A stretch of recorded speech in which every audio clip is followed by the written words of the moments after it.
Good morning everyone. Today I am here with chapter number 13, Buildings, Paintings and Books. This chapter has many parts and today I am taking the literature part first. You can open page number 116. Okay, so there you can see first literature we are studying is Sanskrit literature. Okay, we are studying first Sanskrit literature. पहले हम literature पढ़ रहे हैं, literature वाला part, और उसमें specifically Sanskrit की literature पढ़ रहे हैं. अब संस्कृत लिटरेचर का पार्ट है हमारा वैदिक लिटरेचर. ठीक है, वैदिक लिटरेचर मतलब जिसमें वेदास लिखे गए थे या किसी भी तरह की कोई राइटिंग लिखी गई थी, वो सब इसमें आ जाएंगे. Okay, now I am telling you one by one कि कौन कौन से वाले पार्ट्स जो हैं वैदिक लिटरेचर के अंडर आते हैं. First Vedas, second brahmanas, third the upanishads, then the puranas, then two epics Ramayana and Mahabharata. Let me zoom it so that you can find them properly. Vedas, brahmanas, upanishads, puranas and two epics. Epics means the holy books, Ramayana and Mahabharatas. Okay, so these collectively are equals to Vedic literature. Means इन सबको मिलाकर हमारी क्या बनी है, वैदिक literature.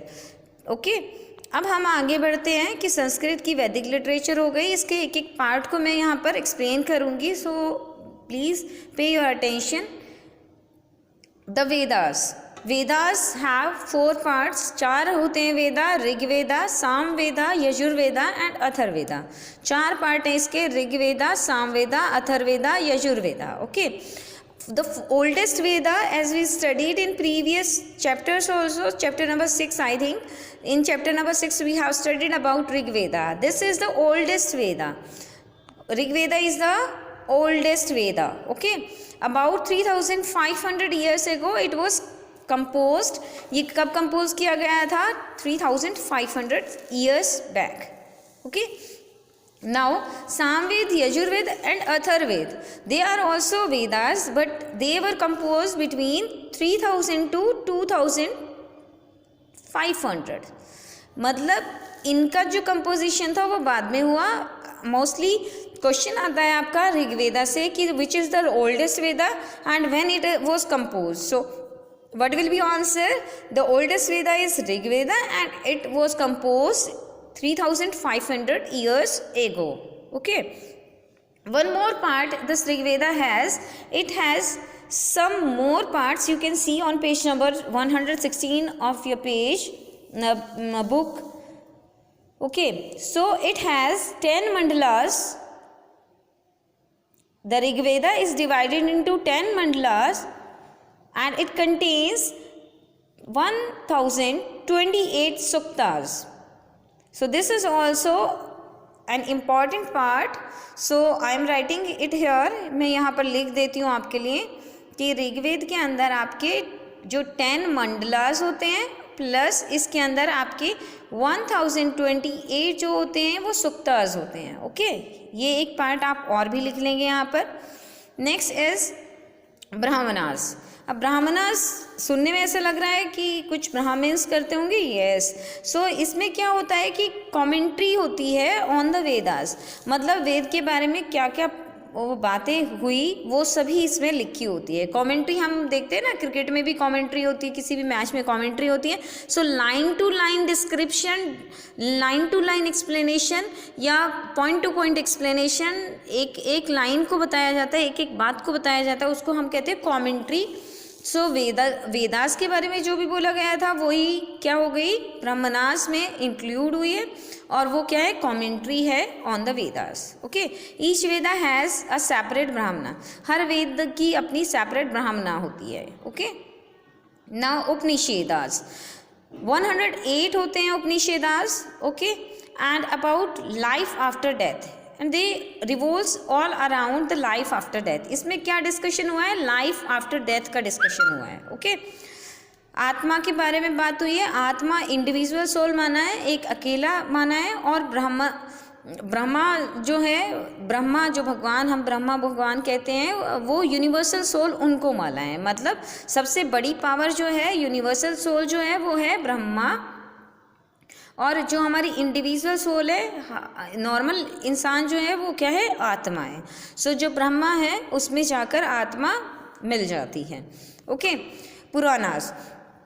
Now 18 Puranas and they are compiled by Vyas ऋषि व्यास जो थे उनने इसको कंपाइल किया था। And it is the story about god and goddess. देखिए इसमें पुराण में वैसे भी हम कहते हैं ना, पुराणों में लिखा है और वेदों में लिखा है, तो वेदों में तो भाई वही लिखा है जो ऋग्वेद, सामवेद, यजुर्वेद और अथर्ववेद में है। लेकिन पुराण के अंदर कहानियाँ हैं। किस किस की कहानियाँ हैं? भगवान की कहानियाँ हैं। और भगवान भी पर्टिकुलरली यहाँ पर अगर मैं डिस्कस करूँ तो ज़्यादा फोकस हुआ है शिव भगवान पर, विष्णु भगवान पर, दुर्गा पर और पार्वती पर। मीन्स इन चारों के बारे में मोस्टली कहानियाँ हैं। गॉड और गॉडेस, उनकी फैमिली, उन रॉयल फैमिलीज जो हैं उनके बारे में, इनके बारे में बात हुई है। मतलब ये कि जो भी बहुत बड़े बड़े भगवान या फिर सारे भगवान और बहुत बड़े बड़े इंसान, ऋषि और रॉयल फैमिलीज, किंगडम्स, इनके बारे में बात हुई है वहाँ किसमें, पुराणास में। ओके, नाउ इपिक्स क्या होता है? इपिक्स जो है ना, हमारी बुक्स होती हैं जो कि जिसके अंदर की पोयम या रिदम से रिलेटेड चीज़ें होती हैं। Okay, so these इपिक्स, long poems की कंपोजिशन जो है वो महाभारत और रामायण में देखी जाती है। आपको पता है दोहे होते हैं, चौपाइयाँ होती हैं। रामायण और महाभारत में नहीं पता है तो अभी आपको बता देती हूँ कि चौपाइयाँ, दोहे और एक पोएम की फॉर्म में, पोइटिक फॉर्म में ये होती हैं। ठीक है, सो इपिक्स जो होते हैं वो क्या होते हैं, पोएम की फॉर्म में होते हैं। अब ये अगर हम नॉर्मली देखें तो रामायण और महाभारत है, एक कुछ छोटी बुक्स भी हैं, लेकिन हमारे जो मेजर चीज़ें हम बुक में डिस्कस कर रहे हैं वो है रामायण और महाभारत। अब इसमें रामायण महाभारत की अगर मैं इंडिविजुअली बात करती हूँ तो रामायण जो संस्कृत में लिखी थी, कंपोज बाय ऋषि वाल्मीकि। किसने कंपोज की थी? ऋषि वाल्मीकि ने कंपोज की थी। यहाँ पर आप देख सकते हैं, कंपोज बाय ऋषि वाल्मीकि। और जो रामचरितमानस है जो कि किस लैंग्वेज में हुई थी? अवधी में हुई थी। वो किसने लिखी थी? गोस्वामी तुलसीदास ने। ठीक है, यहाँ पर कंपोज और राइट, रिटन, दो वर्ड यूज हुए हैं। देखिए, ये जो चीज़ खुद की ओरिजिनेटेड होती है उसको हम रिटन बोलते हैं, लेकिन अगर किसी की बताई हुई या किसी की सुनी हुई होती है तो उसको हम कहते हैं कंपोज करना। कहीं कहीं से इंफॉर्मेशन इकट्ठी कर कर उसको लिखना, वो कंपोजिशन होती है। और तब आप खुद ही लिख रहे हैं तो वो राइटिंग होती है। ओके, सो यहाँ पर इसमें कंपोजिशन वर्ड यूज हुआ है। संस्कृत में किसने की? ऋषि वाल्मीकि ने। और रामचरितमानस या फिर जो रामायण है वो अवधी भाषा में किसने लिखी? गोस्वामी तुलसीदास ने। नाउ महाभारत रिटन बाय ऋषि व्यास। ऋषि व्यास ने लिखी और कब लिखी? 1500 ईयर्स एगो, या फिर मैं कहूँ 500 ईयर्स एगो। ठीक है, it also include the Bhagavad Gita. ये सब किसी को पता है या नहीं पता है, मैं अभी बता देती हूँ कि महाभारत का ही पार्ट है भगवद गीता, जिसको हम कहते हैं कि कृष्ण जी ने गीता का पाठ दिया था, संदेश दिया था। सो वो संदेश जो दिया था वो महाभारत का ही एक पार्ट है, उसी बुक का एक पार्ट है। ओके, और ये आपको लग रहा होगा कि 1500 ईयर्स एगो इसको कंपोज किया गया, फिर भी इसको ओल्डेस्ट बोला जाता है। क्यों बोला जाता है? क्योंकि ये कंपोजिशन बन पहले चुकी थी, लेकिन इसकी जो राइटिंग थी, जो रिटन वर्क था वो 500 ईयर्स एगो हुआ था। ओके, फिर उसके बाद हमारी जो लिटरेचर है उसके अंदर, संस्कृत लिटरेचर, उसके अंदर कुछ और भी बुक्स आती हैं जो कि कालिदास की हैं और कौटिल्य की हैं।